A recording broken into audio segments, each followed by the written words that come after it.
Points. The font. Oh,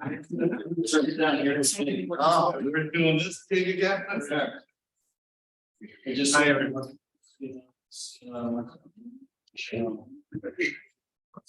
Fair warning, make sure you were.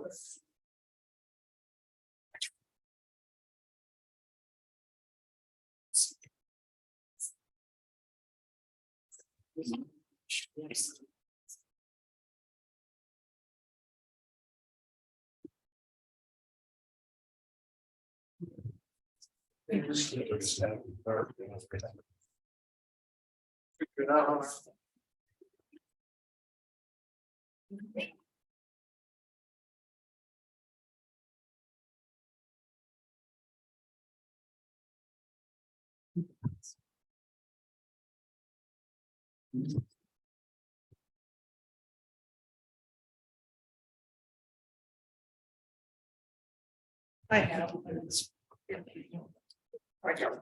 Sure.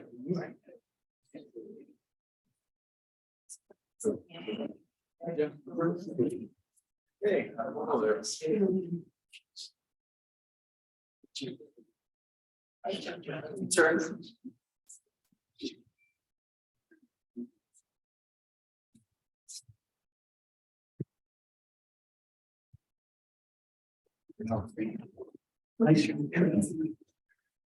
So 3 o'clock, I'm gonna go ahead and bring this to order. Please rise for the pledge of allegiance. I Pledge allegiance to the flag of the United States of America. To the republic. One nation. Indivisible, liberty and justice for all.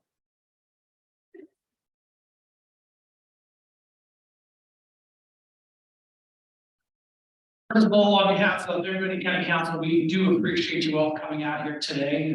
Fortunately, the weather did cooperate with us. A couple of ground rules on how we're gonna do this today. There is a podium there, and please just approach the podium when you're ready to speak. Just give us your name, municipality, and we'll have 2 minutes. So turn the floor over to you.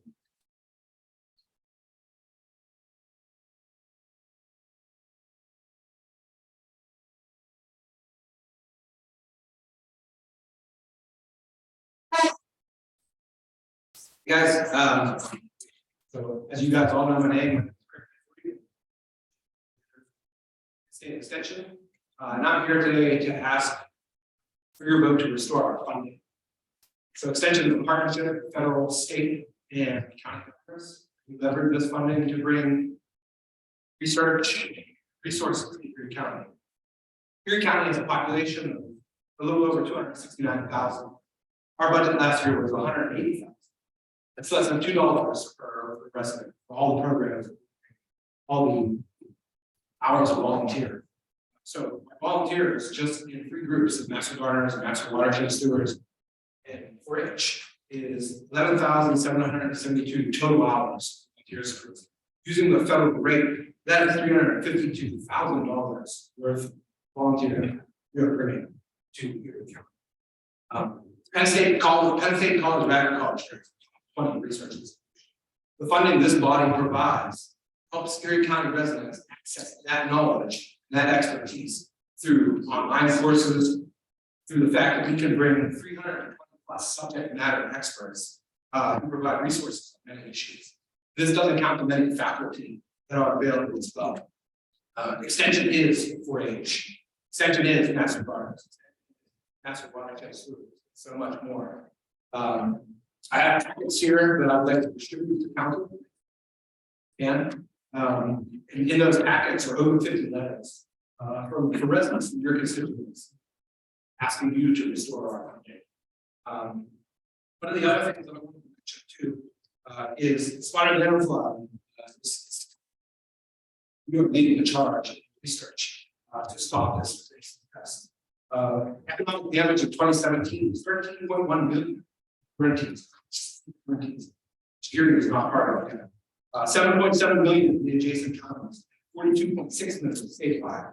That especially hits fruit growers, especially grape growers, who are taking the brunt. 8 million in the quarantine zone alone, just from. Sir, your time has expired. I am sorry, my 2 minutes goes fast, but we got a lot of people that want to speak. Sir, thank you, I appreciate it. Thank you, sir.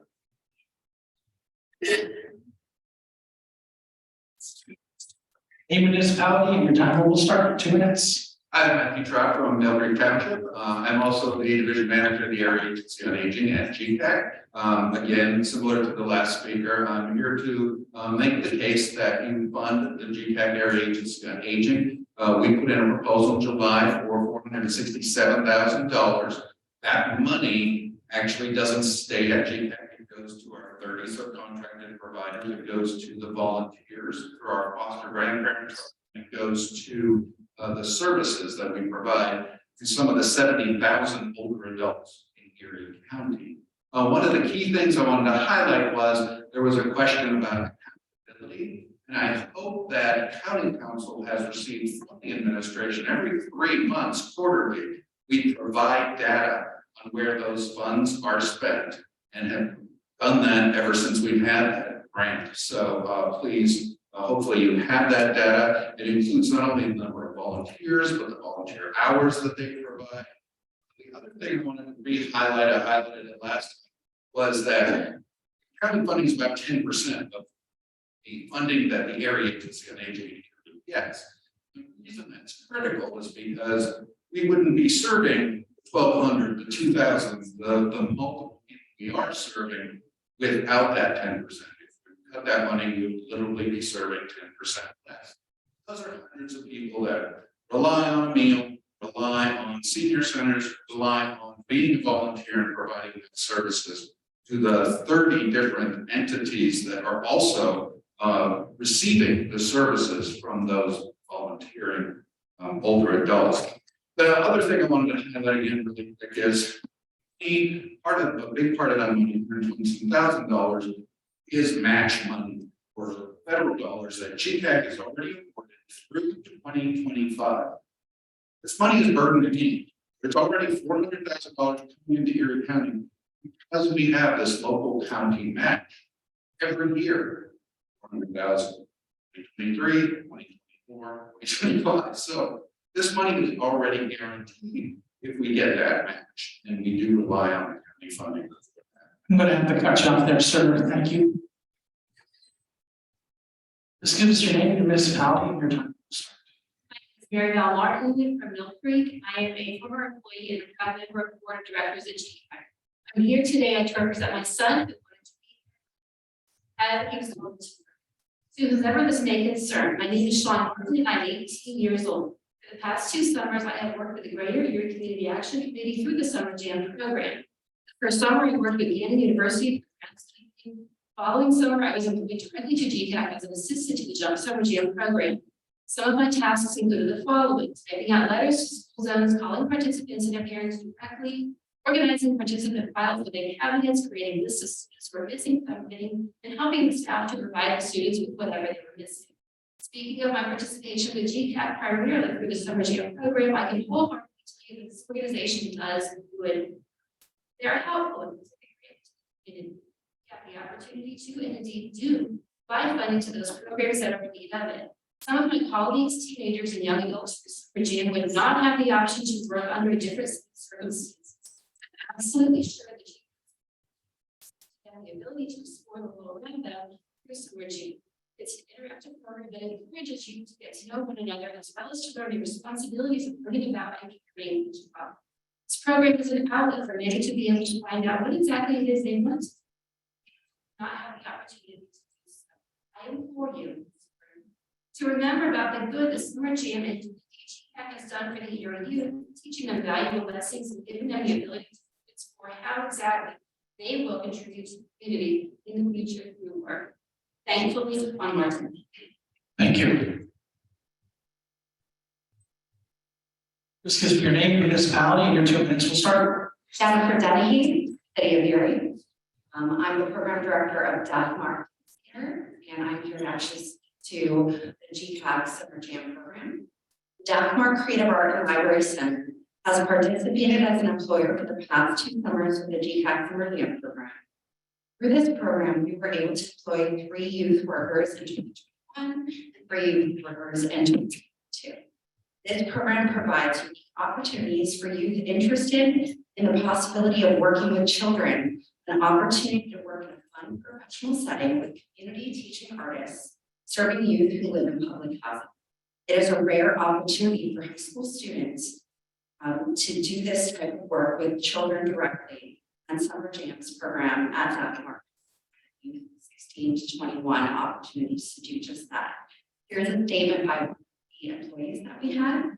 Gavin Ebold was a 2022 Summer Jam youth worker at the Dagmar Creative Arts Center. He said Dagmar Arts Center provided necessary experience I couldn't get anywhere else as an art teacher's assistant. Dagmar gave me the unique opportunity to learn how to work with kids, ages 6 and up, lead in a classroom, and motivate others to learn, something high school never taught me. With new teachers coming in every week, me and my coworkers got acquainted with local art, as well as connected for possible jobs and internships. One in particular was Marquise Wallace, who was very interested in my graphic design skills. Dagmar was an irreplaceable experience that helped me in my journey to become a teacher. I wouldn't be the same person without it. Additionally, Dagmar is a small arts organization who has limited resources. We provide a high-quality year-round after-school art and summer arts education program for youth who live in public housing. Being able to be part of the Summer Jam program helps us as an organization to have more staff in the summer, enabling us to take on more domestic projects with our youth. That wouldn't be possible without the assistance of the Summer Jam workers. The Summer Jam program enables 16 to 21-year-olds to possibly successful careers as educators while enabling Dagmar to do even more for the children we serve. Summer Jam program is an essential asset for both the youth and the employers in Erie County. Our community needs this. Thank you. Thank you. Just give us your name and municipality, and your 2 minutes will start. Carl Anderson, 3830 Boulevard, City of Erie. Thank you, Mr. Chairman and council members. I continue to stand by the comments that I've made at previous meetings in regards to concerns for the funding sources for the project Resolve and other projects supported by the county executive. But it dawned on me, and I can't go without commenting that the outrageousness of how county executive has completely eliminated one very important funding project in this community is cooperative extension, taking that funding from Barron to give funding to Barron for another project. The irony of that seems to stand for itself. And it puts up a perception in the community that the have-nots are being yielded to by the have. This is embarrassing great community partners that are being unfairly put in the middle. Political infighting doesn't need to be this way. Compromise can be made. We work together unanimously, coming together to work on supporting several projects. Has anybody sat down and talked with Barron about funding this project over several years? That's how fundraising works. We can take some amounts from the unrestricted gaming funds for several years, some amounts from revenue replacement, some amounts from the fund balance, some amounts from the AGRA and transformational grants, which if it's under $1 million, doesn't fall under the stipulation of a capital project. Or we can take money from the general fund using ARPA money to pay for essential workers. There's so many different ways to benefit everyone in the community. As we worked together in the past, we agreed that we would not use any of the to support existing projects, that we would truly use this money for new and innovative projects in our community. Mr. Anderson, I'm sorry, but your time is up. Thank you, Mr. Thank you. Please just give us your name, municipality. Laura Eaton, UDA.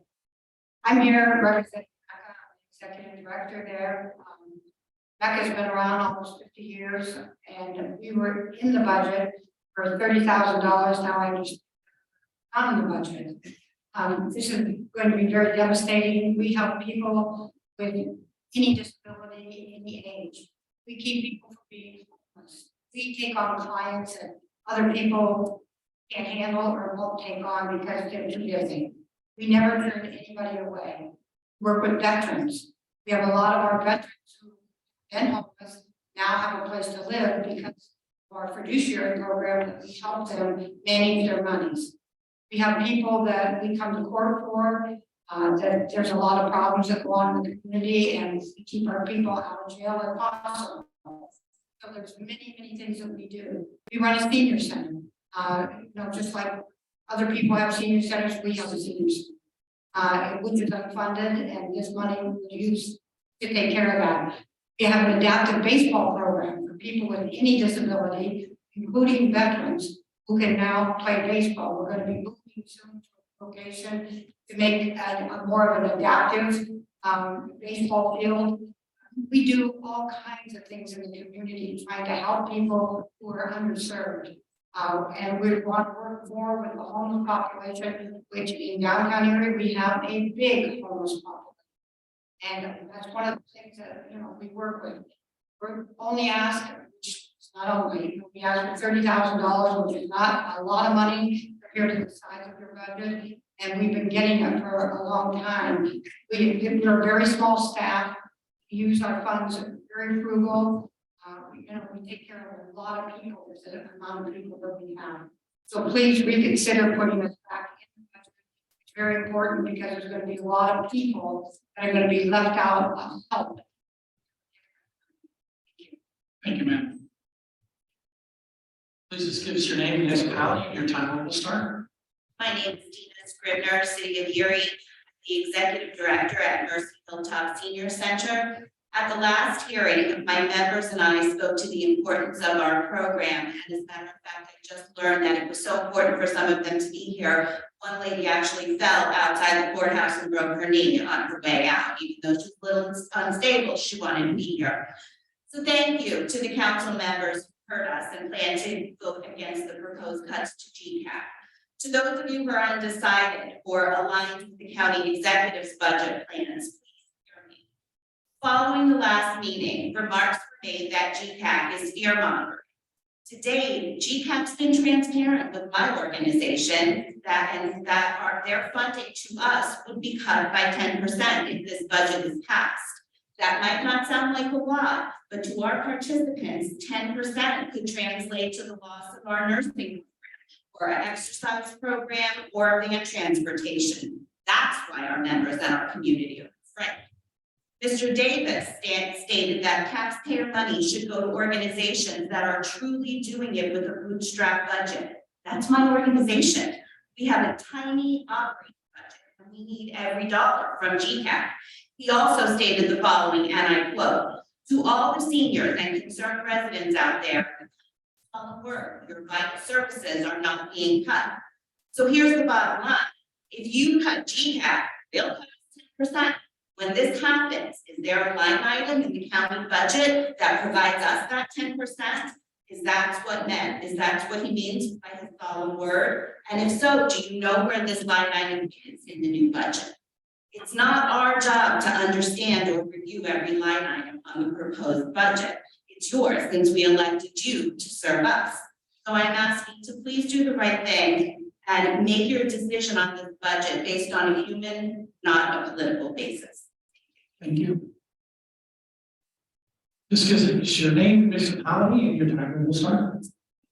Anderson, City of Erie, Director of the Foster Grandparent Program at GCAP. The AmeriCorps Seniors Foster Grandparent Program has been serving areas schools, child care centers, and hospitals since 1965. Low-income volunteers serve at least 5 hours a week and mentor and tutor at-risk children. The volunteers are paid a non-taxable stipend of $3.15 per hour plus mileage to offset their cost of volunteering. Outcomes of student improvement are at 90% result of foster grandparent involvement with these children.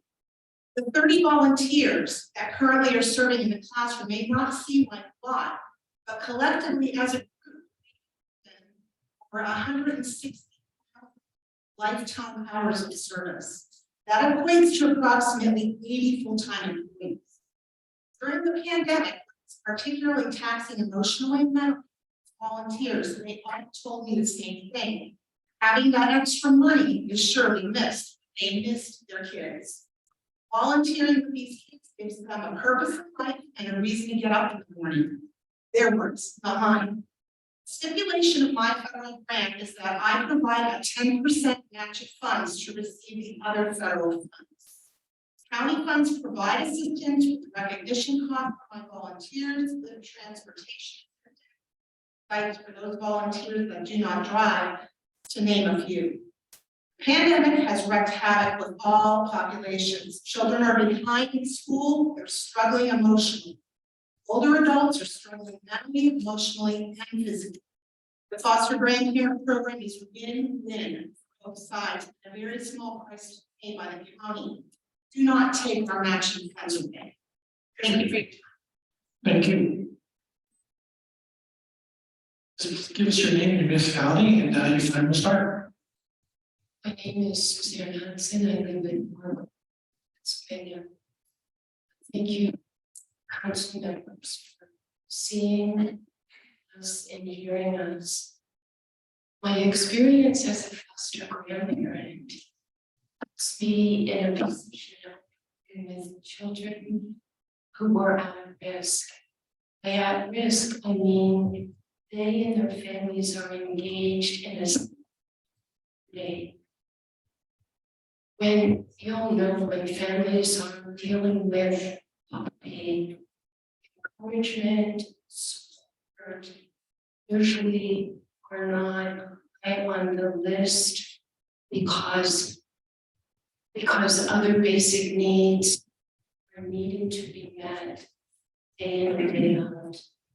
When children come to school, and there's a foster grandparent working with the teacher, often that grandparent can provide support, the encouragement that the child needs. And we all know when children have a good experience in early grades, typically they will go further in education.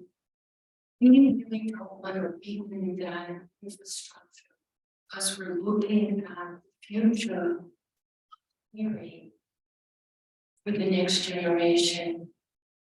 Second, my foster grandparent colleagues are primarily American women whose grandparents and great-grandparents were slaves. I, for one, think we owe them the honor, the privilege, of being able to continue as foster grandparents. Thank you very much for listening to us, seeing us. Thank you. Just give us your name and your municipality, and your time will start. Thank you, Mr. Chairman and other members of council. My name is Robert Massa, and I reside in Northeast Township. Wanted to speak to the issue of continuing to fund Penn State Cooperative Extension in Erie County. As many of you may or may not know, Erie County is home to about 90%. Say that again, 90% of all the grapes in spring. And that essentially occurs in two townships, Harbor Creek and Northeast Township. Extremely important. The service that cooperative extension plays in our industry can't be overstated. We have a tremendous amount of research that occurs at Penn State and other universities, and that result of that research needs to be conveyed to the industry, and that's done through the extension. Without those folks, that research would be done. It'll be probably filed as a nice report that'll sit on a shelf someplace and probably collect us. It's the extension people that get out and talk to the growers, talk to the winemakers in the Commonwealth, and basically convey that knowledge. That knowledge helps them stay or become even more competitive in this industry, which is ever more increasingly competitive from our neighboring states and growers from all over the world. We personally, as an industry, in the Commonwealth, provide $300,000 through self-assessment in order to help fund research, cooperative extension, in the Commonwealth of Pennsylvania. It's extremely important that we continue to do this in order to maintain our competitiveness. We have over 400 wineries and in excess of 14,000 acres of grapes grown in Pennsylvania, and we have to stay competitive in order to keep dramatically impacting the economy. Erie County alone will have $55 million of economic impact as a result of the wine and grape industry. Statewide, it's $1.4 billion, so not insignificant at all, very important. I'm celebrating my 50th year in the wine business. I started in 1972. We've grown to be the largest producer in Pennsylvania, and a lot of that has occurred as a result of the support that we get from Penn State research and extension in order to keep us competitive. We employ over 100 people now in Northeast and in our Westfield operation as well. And we want to continue to grow. We want to continue to contribute to the economy in this area. Thank you very much for your time and consideration. Thank you, sir. Please give us your name and your municipality and your time when to start. I'm Art Lip. Use an analogy. Erie County residents are like a patient that is sick, struggles to function. Some parts are healthy, do not reach their best because other parts of the community are ill, and have been way below as desired for a long time. Hence, last council, Erie County Resolution 43 was presented. But the patient's body slowly continues to deteriorate. The most impacted parts of the body, not affected by COVID, underserved and disadvantaged neighborhoods. These communities are critical, in critical need of treatment to stabilize their health, so they can be a positive force to the whole body. Council is like a physician that seeks to have the best health of the body possible. It directs attention and fundamentals and tries to keep all areas of the community functioning as well as possible. Sometimes it is best to call it a specialist to treat a chronic illness. Those areas need resources directed to grassroots problem. That is when council funds authorities, commissions, other entities, especially help tackle needs. ECAC, the EI Commission, Erie County Community College, in the past stage. Those are special. They know the critical whole community. Our community will not prosper. Check our history. Neighborhoods. Trickle down theory does not work. It's an immediate suffer. Are set by previous council.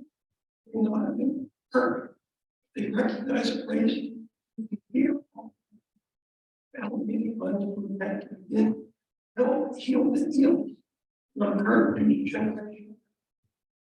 Sir, I am sorry, but your time is up. Thank you.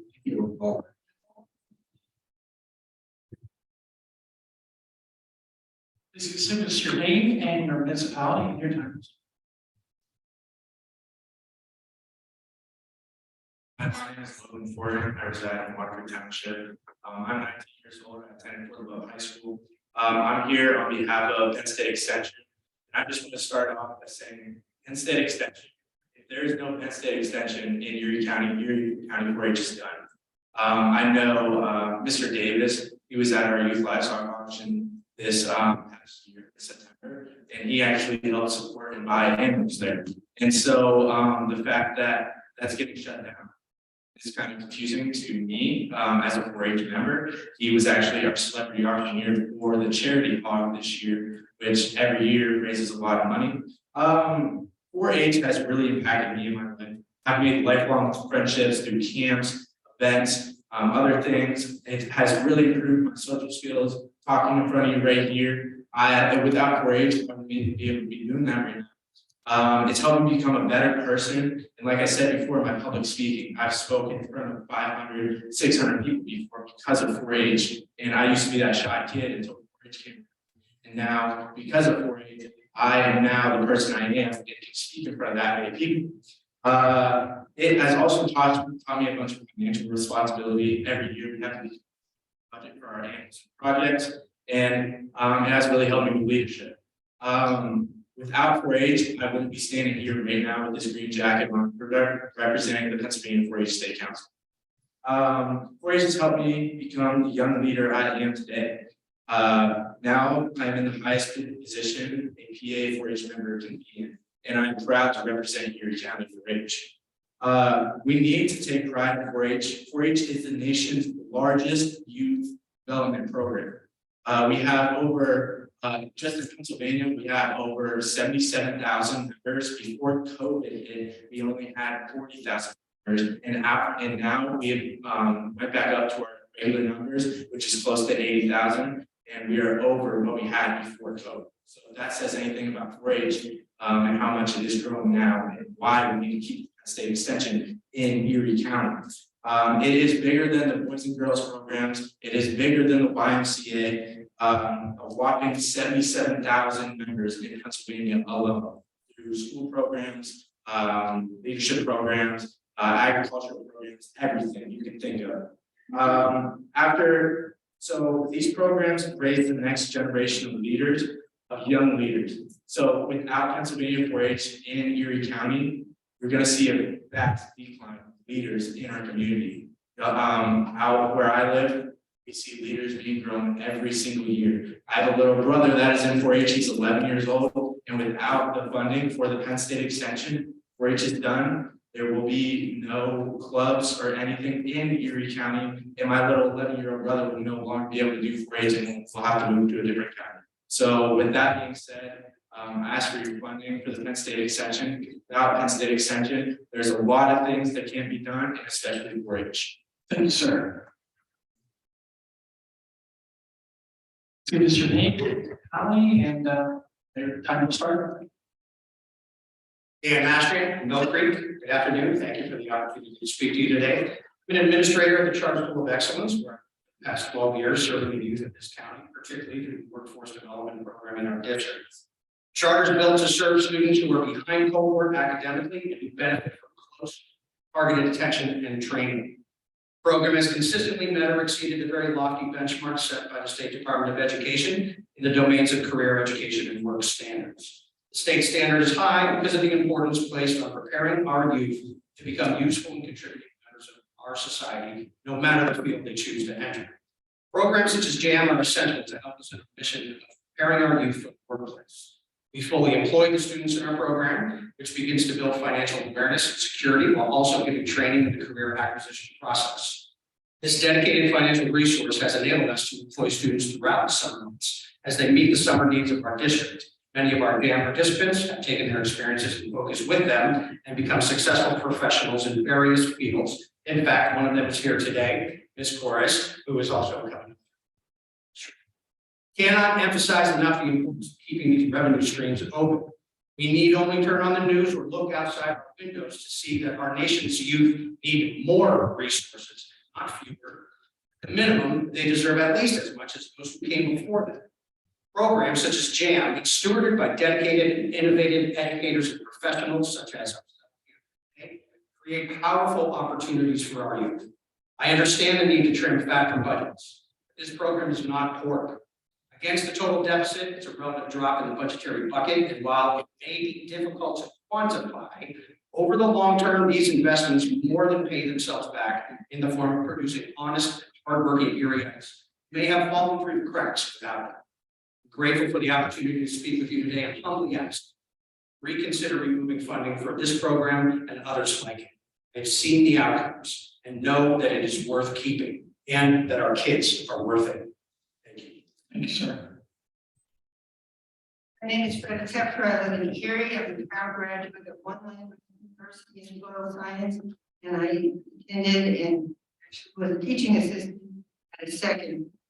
I'm not a music partner, I'm not a master watershed, is my background is extensive, it wasn't really worth it for me to go through the program, but I see proud graduates of the Master Gardener program, and I can tell you they provide valuable services to the gardeners of our county. Likewise, as the young man told you, the 4-H is really also the new watershed stewards program is very when I decided I needed to take some soil samples and instead of my new raised beds, the place I went, the cooperative extension, logical place to go to get a trustworthy soil sample, and it's an invaluable service. Makes us a civilized county. And I'm not totally sure exactly where the money is being diverted to that would have gone into these programs. But it appears that we're told it's going into economic development. That's really not the highest and best function of our county government. We have, and in fact, county has removed the funding from the logical that are supposed to do that. Nobody else can do what GCAP does. Nobody else has the GED testing, the tutoring, the Meals on Wheels, the innumerable programs that benefit seniors and others with disabilities. UEDC, which provides the incredible programs for new Americans, and their programs have spread to other locations. And the Summer Jam Employment Program. As I said the last time I spoke to you, what makes for a community that is good, that attracts people to come and live here, which is what we want. Services, programs, the kind of that these budget cuts would be directly against. So we're shooting ourselves in the foot if we want to discourage people from being here because we show that we don't care about people. Thank you. Thank you. Just give us your name and your municipality and your time will start. Good evening, Danny Jones, City of Erie. I'm the GCAC CEO, and the last two public hearings expressing their concerns about the services that we lost. We presented to the county executive information, assets, they are. GCAC has about 3 months service. And that's not enough to cover these programs that we provided the executive director on the executive details on our assets, details on our accounting firms. We provided all the information he can ask for, except for W-2s. We believe it's illegal to pass on. We have given him a copy of pay stubs, and we offered to give them payroll registers, payroll summary. The kids in the Summer Jam program actually and got paid. I hope that hearing from the citizens, hearing their concerns, knowing that the county has a reserve that's twice what we need to have, you look at other resources. We should at least fund their continue so that the services can continue. If not, we will have to cut services by 10%. And investing side, make investments. I should hear from the citizens, programs. Thank you. Thank you, sir. Just give us your name, municipality, and your time will start. My name is Danny Ford from Waterford Township. Mr. Chairman, members of council, allowing us the opportunity to speak. I'm sitting here deciding whether or not to say something and decided to do so. Let me tell you a little bit about myself first. I know some of you know me. I'm a vice president at West. I'm the president of the foundation out of Fort Bluff for 14 years, and I'm serving my first term on the board of directors in Fort Bluff now. All in addition to volunteering in the community, running helping run families. I don't tell you that out of pride or anything like that, but I say it out of humility because I'm also a 4-H alumni and I'm also a 4-H leader. And it's because of 4-H and the impact that it made in my life, the impact that it's made in my family's life. That's my son, the impact that it's made in our life, that I am who I am today. And I wouldn't be there, because when I was a kid, I was out there late at night, early in the morning, working with my animals, doing their projects, sacrificing, showing that commitment that I see my son and hundreds of other youth in the area doing now, and thousands that have done it over the last decades. It changes who you are, and it makes you into a person that contributes to the community, contributes to a society in a way that's not really measurable. That's why I tell you what I do, because I'm one of thousands. And if we were to march through this room, every individual that have been affected by 4-H, you would be surprised by the numbers and the faces that you can see marching through here. So when we hear that $180,000 of more is being cut out of the budget, it goes to the Erie County Cooperative Extension. It's kind of heartbreaking, right? Because without that, we don't have the support here that we need to be able to effectively run that 4-H program here at Erie County. We don't have what we need to be able to develop leaders. We don't have what we need to help kids develop that commitment, that work ethic that we need so much right now. So I would just ask that you consider strongly making sure that in the budget stays in the budget, because the impact of it isn't just measured in dollars. It's measured much farther than what you see in the dollars that were contributed to that portion of it. Thank you. Thank you, sir. Just give us your name, municipality, and your 2 minutes to start. After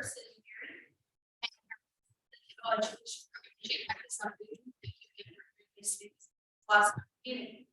At the last county meeting, I did inform you that each year, an average GED or high school diploma holder earns on average $9,000 more per year.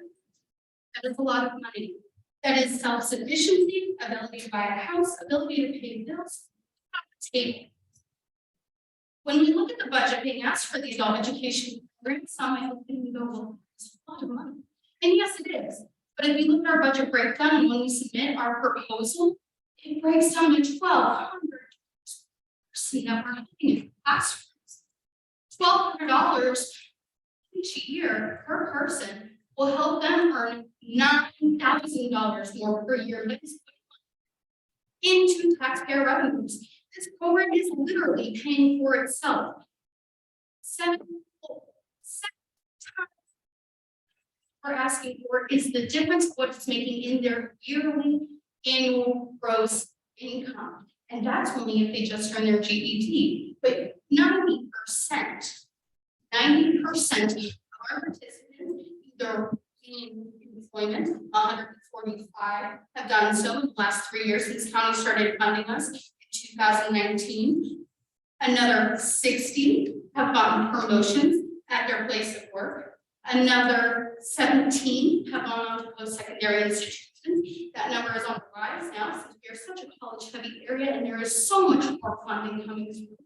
Let's get our individuals into these programs. They can't do that without a GED. They can't do that without our programs. And the number one thing that I hear when I get phone calls come in by the tens and dozens every week. I can't do this on my own. I need study. I need support. What can we do for you? We have online tools. We'll give you the calculator you need to study. We'll meet with you online. We'll meet with you in person. We will support you in any way you need to be supported. I can't get electric. I can't take class this week. My bill is shut off. Hold on, let's refer you to housing. We'll get you back your electricity. Come on down to the building. We'll work with you one-on-one until you get there. We'll hand you paper supplies. We'll help you pay for your testing. Ma'am, I hate to do this, but your time is. Thank you. So just your name, municipality, and your time to start. My name is Benita Herman, and I'm from City Erie, District 4, Mr. Chairman. I am a Master Gardener, and I am quite passionate about the Erie Master Gardeners program and our Penn State Extension. We just don't plant flowers. We teach. We are out there with children. We are involved with the City of Erie and working with the community gardens to show the kids, the children, how to grow vegetables. With our economy, more and more people are doing backyard gardening. They ask the extension about directions about the proper canning and freezing. That comes from us, and to do it safely. I am also involved with the pumpkin walk that we do annually. Yes, it is a fundraiser, but we have the community involved. We send out pumpkins to all the churches, the Boy Scouts, the Girl Scouts, the schools, many businesses, and they carve pumpkins. We have an education area, and last year we taught about the native bees, the honeybees. We taught about the spotted lanternfly and other invasives.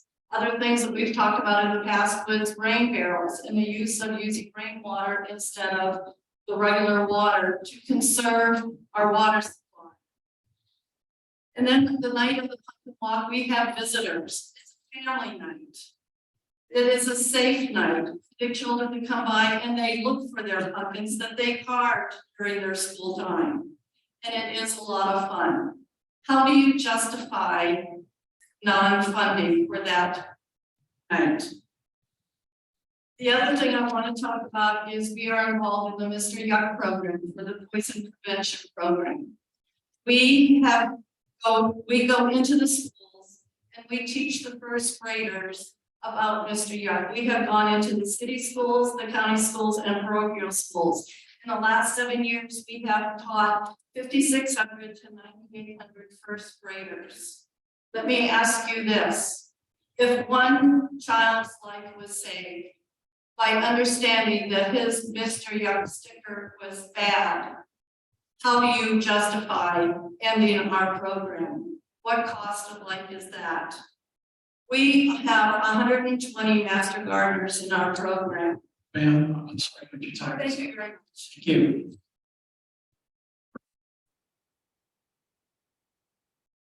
Give us your name, your municipality, and your time will start. It's Christine Rio, I live in Mill Creek. Spoke last time too, call myself double trouble. Once again, I just would like to point out, as I did last time, what you have here is a lot of people talking about really major important things, lives, that cost very little. And they're being cut for what purpose? And in addition, I've watched what's happened to the DEI commission. I wonder if you've ever seen 6 white men cut. 7 white men for conflict of interest. Doesn't make any sense to me. As I said last time, I feel like we're sticking a thumb in the eye. There's a big difference. If you need $5 million for this program at Barron, get it. Part of the Jefferson Society, I have watched where the idea came. They know advanced industries, but you can't take money the very poor and from racial equity to fund those programs.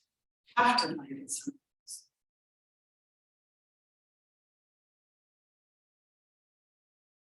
Anybody else would like to say a few words? Anybody else would like to say a few words? Last call.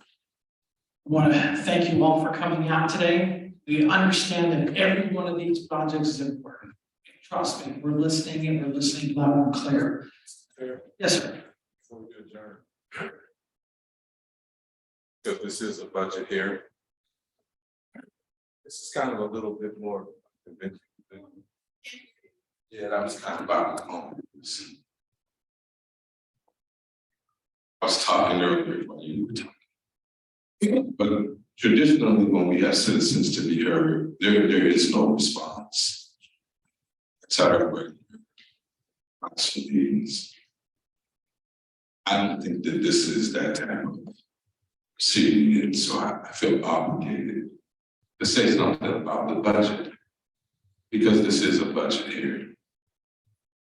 And so many of you have come, you've looked at your particular line. I don't know if you looked at the budget in its entirety. Whether you're caught up in the DEIC, JCAT, certainly many other wonderful organizations that sow into this community, make up the very fabric of this. What I want to tell you is that we're looking at a $7 to $10 million deficit. Since we're talking county executive's budget, it's deficit spending. And so we're going to have to deliberate and find resources to fill that. And so I felt like this is being a budget hearing. That's the most important thing that should come out of this hearing. Other than the things that are really important to you and all of us. This body has a tough task ahead of it at a time when we received unprecedented amounts of money enter into our region. At a time when just everything costs much. In a city with median rate of income is appalling, even more so in certain communities. So while discussion may take place over $3.5 million in the DEIC, I would submit to you that the bigger discussion is the $570 million budget and the $7 to $10 million deficit, whether you agree with me or not. I can assure you that my colleagues are professional. We're going to go in with this budget. Our predecessors were great stewards. They left us with a healthy fund balance. We're going to make some decisions that are going to, as long as you are here, I think that that's the institution that you do this from. And it doesn't absolve us of our responsibilities. We have 1.5 jobs. Our job is the budget, maybe some policy. We go all year long to get right here. And so I don't mind saying, seems like we've spent like drunken sailors, and now we have to do this stuff. You can't have all the programs, all the services, all the things that you want as an administration without it. So we're going to figure out how to do this stuff. Thank you, Mr. Chair. Okay, thank you, Mr. Horton. Those were great words, and I think you were like pulling them out of my head. That's basically how I was going to end it. We've got about 5 minutes. Anybody else have a quick closing before we close? Guys down in the cheap seats. Seeing none, thank you all for coming out. And like Andre said, you know, this is a tough battle, and we're not gonna quit until we figure this thing out. You know, and we don't like to spend tax dollars. I know you don't think that, but trust me. I hear it from my mother and father all the time when I end up in there. So thank you all for coming out. Please pay attention. Things are gonna be happening pretty quick and pretty fast. And I thank you all for coming out on behalf of everybody in the county council. If you want to see a really fun, boring meeting, stick around for another 10 minutes. That's what we get into personnel and finance. That's real fun stuff. Thank you.